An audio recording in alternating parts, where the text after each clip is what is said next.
तो यार शायद से आपको पता नहीं होगा कि एप्पल ने जब अपना फर्स्ट कंप्यूटर निकाला था एप्पल वन, उसका प्राइस था सिर्फ और सिर्फ $666, पर रिसेंटली यूएस के एक ऑक्शन में वो बिका है $2.7 मिलियन में भाई, 25 करोड़ रुपए। और ऐसे ही काफी टाइम पहले दुनिया के सबसे बड़े gaming giant Sony and Nintendo ने कोलैब करके एक गेमिंग कंसोल बनाया था जो कि कभी लॉन्च ही नहीं हुआ, पर उस प्रोटोटाइप की वैल्यू $3 लाख से भी ज्यादा है ऑक्शन में। Yo what's up guys, welcome back to another video. तो आज की वीडियो में मैं तुम्हें बताने जा रहा हूं कुछ ऐसे क्रेजी टेक के बारे में जो कि भाई ऑक्शंस में बहुत ही ज्यादा महंगे बिके, और पता भी करेंगे भाई ऐसा क्यों है, आखिर क्या था इन प्रोडक्ट्स में जो इनकी वैल्यू इतनी ज्यादा है आज भी। तो 1960s का टाइम था, दुनिया स्पेस की रेस में लगी हुई थी। अमेरिका और सोवियत यूनियन के बीच में कंपटीशन चल रहा था कि भाई इंसान को सबसे पहले चांद पर कौन भेजेगा। तो इसी मिशन के लिए नासा ने डेवलप करा था अपोलो गाइडेंस कंप्यूटर, यानी कि AGC।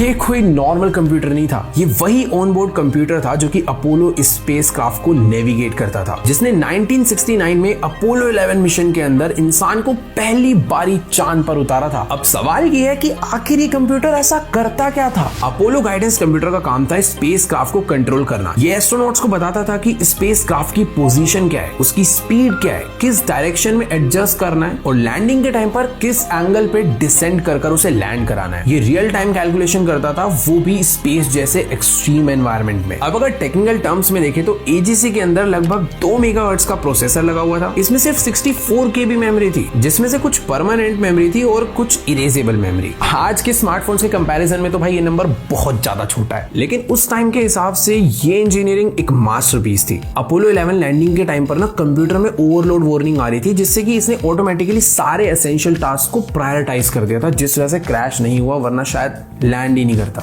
आज अपोलो गाइडेंस कंप्यूटर का original complete flight use system open market में मिलना लगभग नामुमकिन है, क्योंकि ज्यादातर ओरिजिनल हार्डवेयर म्यूजियम और ऑफिशियल कलेक्शंस में प्रिजर्व करके रखे गए हैं। लेकिन इस कंप्यूटर का एक इंपॉर्टेंट हिस्सा DSKY यूनिट, यानी वो डिस्प्ले और कीबोर्ड जिससे एस्ट्रोनॉट्स कमांड एंटर करते थे, वो 2019 में $3,75,000 में बिका। ये वही इंटरफेस था जिसके थ्रू अपोलो मिशंस के दौरान रियल टाइम इंस्ट्रक्शंस दिए जाते थे। बेसिकली ये पूरा गाइडेंस सिस्टम पब्लिक सेल में नहीं आता, पर कभी कभी इसके कुछ कंपोनेंट्स ऑक्शंस में दिख जाते हैं, और जब ये ऑक्शन में आते हैं तो दुनिया के बड़े बड़े कलेक्टर्स इसको खरीदने के पीछे पागल हो जाते हैं।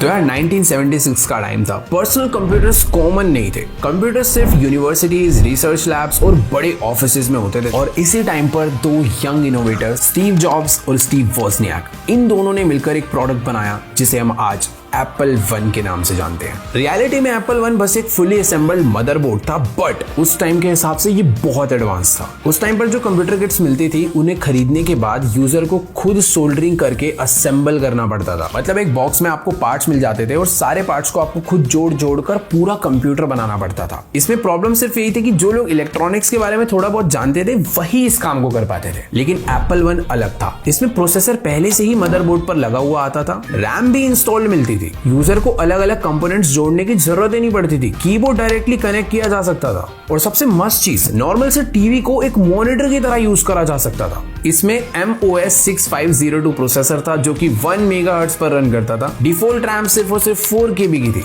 जिसे बाद में एक्सपेंड भी किया जा सकता था। ये बेसिक प्रोग्रामिंग लैंग्वेज रन करता था, जिससे लोग खुद के प्रोग्राम लिख सकते थे। आज ये सारे फीचर्स सुनने में काफी ऐसे सिंपल से बेसिक से लग रहे हैं, बट 1976 के हिसाब से ये बहुत ही बड़ा स्टेप था टेक्नोलॉजी में।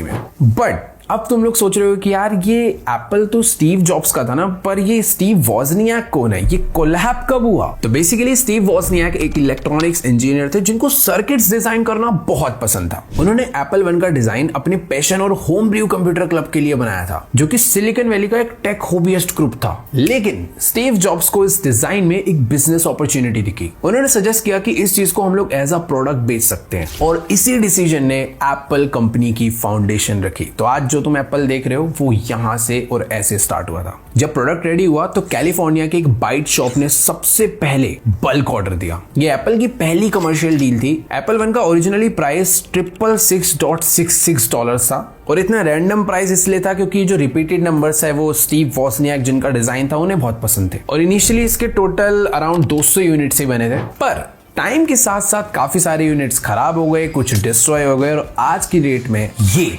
एक्सट्रीमली रेयर है। 2014 में एक original Apple one computer auction में $9,05,000 का बिका है। $666 में लॉन्च हुआ था और $9 लाख इन्फ्लेशन के बाद। और सबसे रेयर प्रोटोटाइप वर्जन ने तो रिकॉर्ड ही तोड़ दिया भाई। 2006 में एक एप्पल वन प्रोटोटाइप बोर्ड $2,07,50,000 में ऑक्शन हुआ है। सोचो यार, ये सिर्फ एक पुराना मदरबोर्ड नहीं था, ये उस कंपनी की शुरुआत थी जो आज दुनिया की one of the biggest tech companies में से एक है। सही में यार, उस वक्त किसी ने नहीं सोचा होगा कि एक छोटे से गैराज में बनी हुई कंपनी आगे चलकर इतनी बड़ी कंपनी बन जाएगी। और यार इन्हीं सब चीजों से मुझे ये रियलाइज हुआ कि हम लोग daily Apple, Google, Amazon, Nvidia जैसी बड़ी बड़ी ग्लोबल कंपनीज के प्रोडक्ट यूज करते हैं, पर क्या तुम्हें पता है कि हम लोग इन्हीं कंपनीज की ग्रोथ का पार्ट भी बन सकते हैं। मतलब अगर फ्यूचर में ये सारी कंपनीज ग्रो होती हैं तो इनका फायदा हमें भी हो सकता है और ये सब पॉसिबल है इन्वेस्टिंग के थ्रू। एग्जांपल के लिए यार, एनवीडिया ने लास्ट 10 इयर्स में 33,000% का रिटर्न दिया है। मतलब अगर 1 लाख इन्वेस्ट करे होते तो आज 3.3 करोड़ हो गए होते। लोगों को लगता है कि भाई इंडिया बैठ के यूएस स्टॉक में इन्वेस्ट करना काफी मुश्किल होगा या फिर ज्यादा पैसे चाहिए होंगे, पर एक्चुअली में ऐसा नहीं है। आज की डेट में आप इंडिया में बैठे बैठे यूएस स्टॉक में इन्वेस्ट कर सकते हो और तो और प्रोसेस भी काफी सिंपल हो गया है। और सबसे इंपॉर्टेंट बात कि आपको एक पूरा एक्सपेंसिव शेयर खरीदने की बिल्कुल जरूरत नहीं है। जैसे कि एप्पल या अमेज़न का एक शेयर काफी एक्सपेंसिव होता है, पर फ्रैक्शनल इन्वेस्टिंग की हेल्प से आप उसका एक छोटा सा पार्ट भी बाय कर सकते हो। मतलब कि तुम लोग 100 रुपए से भी चालू कर सकते हो इन्वेस्टिंग, और ये सब काफी इजी हो जाता है IND मनी के थ्रू। यहाँ आप एप्पल, एनवीडिया, टेस्ला, अमेज़न जैसे यूएस स्टॉक्स को बाय और सेल कर सकते हो। और अगर आप लॉन्ग टर्म इन्वेस्टिंग करना चाहते हो तो यूएस स्टॉक्स में SIP भी स्टार्ट कर सकते हो, वो भी सिर्फ 500 रुपए से। और क्योंकि ये सारी कंपनीज यूएस मार्केट का पार्ट है तो इन फ्यूचर अगर डॉलर स्ट्रॉन्ग होता है तो उसके भी बेनिफिट्स इन्वेस्टर को मिलते हैं। मतलब रिटर्न सिर्फ स्टॉक बढ़ने से नहीं, डॉलर की वैल्यू बढ़ने से भी इंप्रूव होगा। अब ऑब्वियसली बहुत सारे लोग टैक्स और पेपर वर्क्स में कंफ्यूज हो जाते हैं, but IND money readymade tax reports भी प्रोवाइड करता है जिससे फाइलिंग काफी ईजी हो जाती है। और यार ऑनेस्टली मुझे इनका ऑनबोर्डिंग प्रोसेस काफी सिंपल लगा। बस KYC कंप्लीट करो, अकाउंट ओपन करो, डायरेक्टली आप यूएस मार्केट एक्सप्लोर कर सकते हो, और वो भी 0 अकाउंट ओपनिंग चार्जेस के साथ।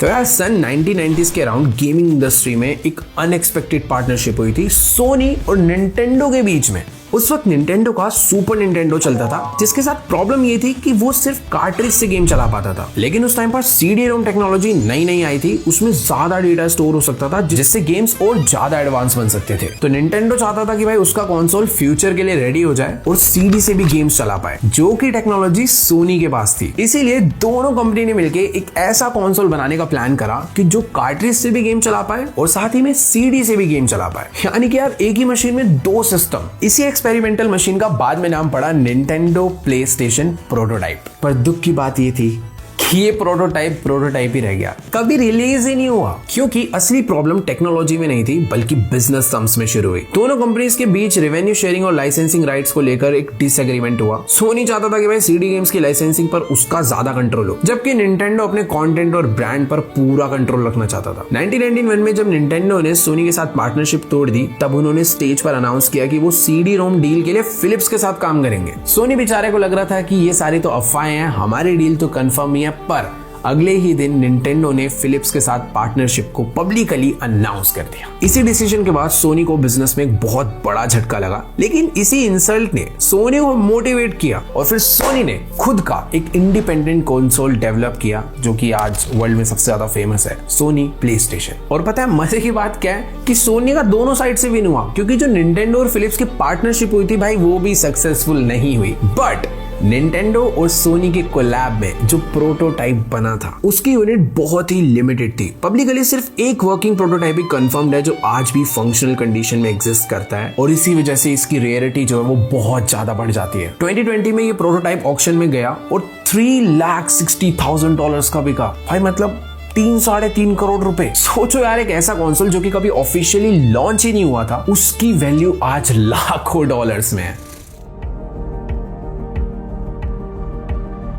तो सन 1940s के अराउंड जब दुनिया वर्ल्ड वॉर 2 के बीच में थी, तब कम्युनिकेशन सिक्योरिटी सबसे बड़ा चैलेंज था। मतलब वॉर के टाइम पे जो भी मैसेज या कन्वर्सेशन हो रही है वो कोई ट्रैक न कर पाए। इसी टाइम पर जर्मनी ने एक एडवांस इंक्रिप्शन डिवाइस निकाला जिसका नाम था एनिग्मा मशीन। ये एक मैकेनिकल इंक्रिप्शन मशीन थी जो मैसेज को सीक्रेट कोड में कन्वर्ट करती थी ताकि जितने भी एनिमी है वो उसे समझ ना पाए। एनिग्मा मशीन से ना मैसेज डायरेक्टली एक मशीन से दूसरी मशीन तक नहीं जाता था। मान लो ऑफिसर ए अपनी एनिग्मा मशीन पर कोई मैसेज टाइप करता था तो मशीन उसे तुरंत सीक्रेट कोड में कन्वर्ट कर देती थी। मान लो उसने अटैक टाइप किया तो मशीन उसे कुछ रैंडम लेटर्स जैसे कि XZQPLK में बदल देती थी। अब ये कोडेड मैसेज रेडियो ऑपरेटर के थ्रू ब्रॉडकास्ट किया जाता था। रेडियो सिग्नल हवा में ट्रैवल करते थे जिससे एनिमी भी सुन सकते थे, लेकिन उन्हें सिर्फ कोडेड लेटर्स मिलते थे जिन मैसेजेस का मतलब समझना मुश्किल होता था। दूसरी तरफ ऑफिसर बी के पास भी रेडियो होता था जो ये कोडेड मैसेज रिसीव करता था, लेकिन वो मैसेज तब तक समझ नहीं आता था जब तक ऑफिसर बी उसे अपनी एनिग्मा मशीन पे टाइप ना करे। यहाँ पर सबसे इंपॉर्टेंट थी सेटिंग्स। दोनों साइड पहले से अपनी एनिग्मा मशीन्स को सेम रोटर सेटिंग्स और कॉन्फ़िगरेशन पर सेट करके रखते थे। जब ऑफिसर बी कोडेड मैसेज को अपनी मशीन में टाइप करता था तो मशीन उसे वापस ओरिजिनल वर्ल्ड में कन्वर्ट कर देती थी। तो इसी तरीके से एनिग्मा मशीन मैसेजेस को सेफ बनाती थी। जर्मन मिलिट्री ने एनिग्मा मशीन का यूज नेवी, एयरफोर्स और आर्मी की सारी कम्युनिकेशंस के लिए यूज करा और काफी टाइम तक ये ऑलमोस्ट अनब्रेकेबल थी। लेकिन बाद में अलाइड कोड ब्रेकर्स ने इस सिस्टम को स्टडी करके